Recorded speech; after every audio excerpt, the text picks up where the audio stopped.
Is Drake rap's GOAT, or is he just another overrated fraud? Fans who argue in favor of Drake point to his unparalleled commercial success, accolades, and versatility, while those against mention the ghostwriting allegations, culture vulture associations, and the fact that he might not even be a rapper. Throughout Drake's music career, he's broken record after record, undeniably making him one of the most commercially successful artists of this era. During his run, he sold over 170 million units globally, which puts him above big names in rap like Kanye West, Chris Brown, Jay-Z, and many more. But this overwhelming dominance isn't just in the overall sales. With his albums, Drake's had 14 #1 albums featured on the Billboard 200, which earns him a shared record among solo artists. His 2016 project, Views, held the top spot for 13 consecutive weeks, when most top-charting albums only last a few. It was ranked the most popular album dropped that year, with competition like Frank Ocean's Blonde, Chance the Rapper's Coloring Book, and even Kanye's The Life of Pablo. In 2021, Certified Lover Boy set a record at the time for most US top 10 songs from one album, with 9 tracks charting simultaneously,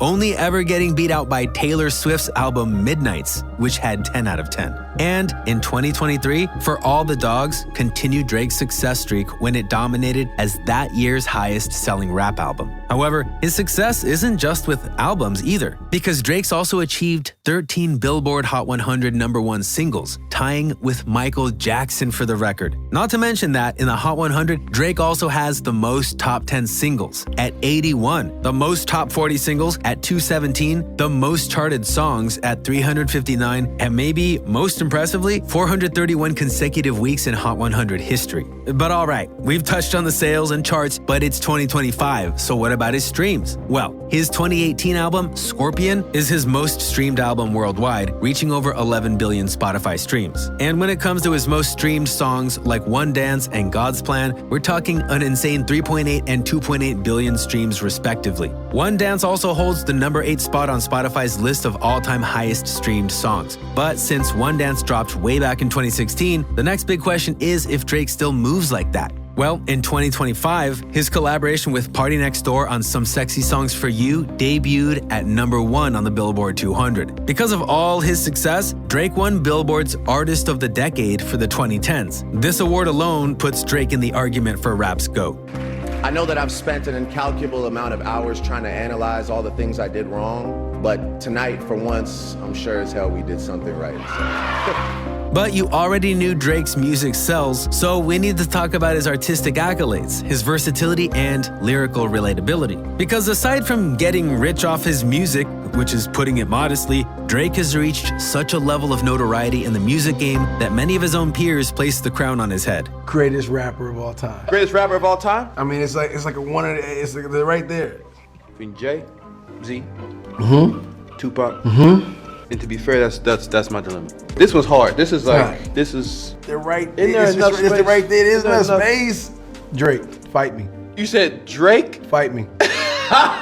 Fight me. Jay-Z, Drake, it's tough. It's tough. It's tough. What do you want me to do? Fight me. You between Jay and Drake? Yes, man. Yes. What happened to Pac? That's all right. That's show business. Drake has won a jaw-dropping 281 musical awards, including 5 Grammys from 55 nominations. He's also a Billboard Music record holder with 42 awards from 102 nominations. Including his career-defining Artist of the Decade award, Drake also has 6 American Music Awards, 2 Brit Awards, and 3 Juno Awards on top of that. Billboard, a significant figure in the music industry, even went as far as labeling him the 4th greatest pop star of the 21st century, with their definition of pop star encompassing all musicians. Drake was only outranked by Beyoncé, Taylor Swift, and Rihanna, placing him as the highest rapper on the list, with only Kanye coming close at #7. So while fan debates often involve subjective opinions or objective stats, industry awards like Artist of the Decade represent a large portion of combined opinion, making them hard to dispute in GOAT talks. Through his career's successes, Drake has proved himself as a solid contender for the role of rap's GOAT, leaving few valid arguments to be made otherwise. But since the whole GOAT debate is built on more than just awards, what other indicators are there to support his GOAT status? A major factor fans point to when arguing for Drake is his ability to draw drop hits in a variety of genre-blending ways. His effortless transitions between hard-hitting bars and emotionally charged ballads are unmatched in the rap community and one of the keys to Drake's success. Albums like Take Care displayed his melodic side, while others like If You're Reading This, It's Too Late show a much more aggressive rap persona. This talent to excel in more than one distinct genre has fueled many arguments for his spot on top. But it also leaves some fans divided regarding who Drake is at the core of his musical identity.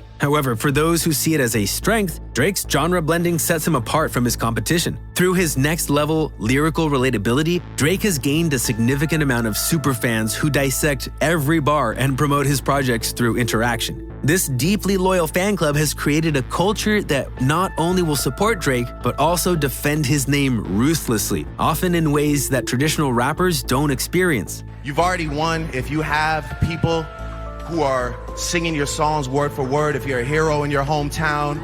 If there's people who have regular jobs who are coming out in the rain, in the snow, spending their hard-earned money to buy tickets to come to your shows, you don't need this right here, I promise you. You already won. This could be attributed to the connection formed through Drake's deeper, more emotional tracks. His versatility allows him to not only dominate rap, but R&B charts as well. And while the debate is specifically over rap's GOAT, Drake's unique reach has to be considered in the conversation, even if it at times is used against him. Musical versatility and uniqueness aside, Drake has created the massive OVO empire due to strategic partnerships, investments, and marketing genius. This allows Drake to easily place himself as a top contender in the rap GOAT debate. But while there are plenty of solid points to be made for his case, allegations and accusations against him could very well topple the pro-Drake sentiment. One of the most significant hits at Drake's legacy is the multiple accusations of ghostwriting. The massive discussion on these allegations followed his 2015 beef with Meek Mill, where at one point Meek straight up tweeted that Drake doesn't write his own songs, specifically mentioning a feature on one of his own tracks. The big issue was Meek Mill didn't know that someone was allegedly ghostwriting this track. I guess it's not a nice thing to do, to promise someone a verse and then you didn't write the verse yourself. This incident was the spark that inflamed a major rap beef, resulting in Drake's legacy taking some pretty massive damage. Drake's opponents cited his own album credits, where writers like Anthony Paulman and Quentin Miller have appeared for albums such as Take Care, Nothing Was the Same, and If You're Reading This, Is Too Late. You can see why some significant controversy and debate followed. These are some of Drake's most notable works. Throughout the back and forths, longtime producer Noah 40 Shabib stood up for Drake, claiming that while Quentin Miller did make small contributions, he was credited for them, and that Drake holds a majority of the share in what goes into creating his music. Later, in 40's argument, he states that Drake is much more than a rapper, pointing out his involvement in all aspects of musical production, especially writing. These accusations touch on a deeper critique which has revolved around Drake from the start: the importance of authenticity and lyrical authorship in rap. This is a major point of focus when it comes to the GOAT debate. In the rap industry, you're expected to write your own stuff. As a rap artist, you're not only selling a song, but also your authenticity. In hip hop, to be a top MC and Drake is considered the #1 guy, make no mistake about it, you have to write all of your own rhymes. That doesn't mean that we can't enjoy Drake's music. He still makes great music. Diddy makes great music. He has a classic, No Way Out. Dr. Dre has The Chronic, a classic, but they have help writing. Does this put Drake in this category? I don't know, but you need to write all of your rhymes to be a top MC. While ghostwriting is much more acceptable and talked about in other genres, it further pushes the narrative that Drake is not, at his core, a rapper. And the reason Drake has been impacted so heavily by ghostwriting allegations is in part due to his genre-blending ability we touched on earlier. Despite the defense made by those close to Drake and many of his fans, the ghostwriting narrative remains a factor, tarnishing every great track from Drake's legacy with a simple question: did Drake even write this? Worst of all, the accusations don't even end there. Even the authenticity of his genre-blending style gets called into question. But how can you question the authenticity of a style or genre? Throughout Drake's long career in music, he's presented us with many different sounds. While this is often presented as a strength, at times he's also faced criticism from where and how he finds the inspiration. Some more popular cases of Drake allegedly stealing the sound of subcultures comes from his use of genres including New Orleans bounce, Caribbean dancehall, and UK grime. Specifically, his majorly successful projects, Views and More Life, have used heavy inspiration from dancehall music. While cited by some as his talent to adapt with multiple rival genres, others use it as ammunition in the lacking authenticity and even cultural appropriation allegations. Along with taking inspiration from a wide variety of cultures, Drake's also been called out for his code switching, often using a Jamaican accent which he does not have naturally. At times, Drake has defended himself, saying things like, "I hate that people think that me being into music from these kids that are trying to make it and build a name for themselves is like, oh, that's some culture vulture." And, "Oh, you're a culture vulture," or like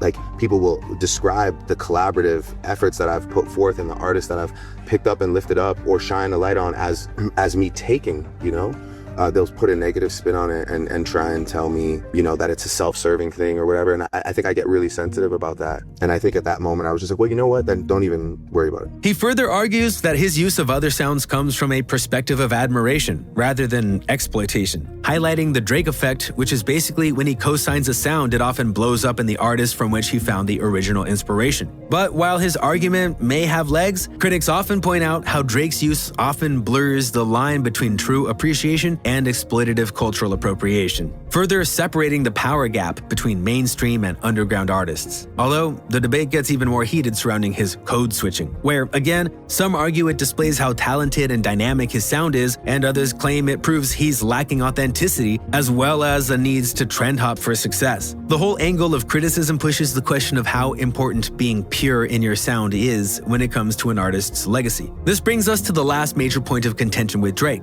Can he even really be considered a rapper? A large portion of the Drake debate is around what his primary genre should be considered. Some fans tend to enjoy his rap-heavy tracks like 5 a.m. in Toronto, while others lean toward his slower stuff like Marvin's Room. While having the ability to do both has often helped his career reach heights mentioned earlier, it also has split fans on what genre bucket to throw his music in. In his recent beef with Kendrick, a major diss often thrown at Drake was his lacking lyrical ability. Little baby, help you get your legal. 21, get your front street. Love makes you feel like you a slime in your.